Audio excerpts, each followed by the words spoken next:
মেয়েটি দোকানে খাবার বিক্রি করছিল। তখনই তার মেয়ে একটা ইঁদুর ধরে তার কাছে নিয়ে আসে। কাস্টমার ভয় পেয়ে চিৎকার করে সেখান থেকে চলে যায়। ইঁদুরটি তার হাতে আঁচড় দেয়। বাচ্চাটা দুঃখ প্রকাশ করে তার মায়ের এই অবস্থার জন্য।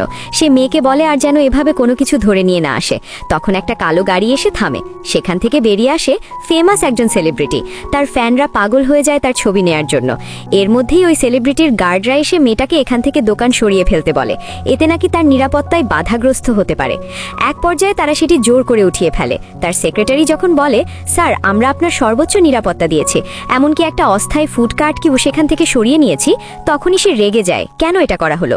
সেক্রেটারি বলে, স্যার আপনি তো পুরো হোটেল বুক করেছেন, এটা তো দায়িত্বের মধ্যে পড়ে। তখন সে বলে, আমি হোটেল বুক করেছি কিন্তু তার বাহিরের অংশ তো না। ছেলেটি তার সেক্রেটারিকে নির্দেশ দেন যেন পরের দিন ওই মেয়েটার সাথে তার দেখা করায়। মেয়েটাই মেসেজ পেয়ে অনেক খুশি হয়ে যায়। পরে সে চলে যায় সেই সেলিব্রিটির সাথে দেখা করতে। সেখানে গিয়ে পৌঁছালে তার আগেই তার কো অ্যাক্ট্রেস চলে আসে।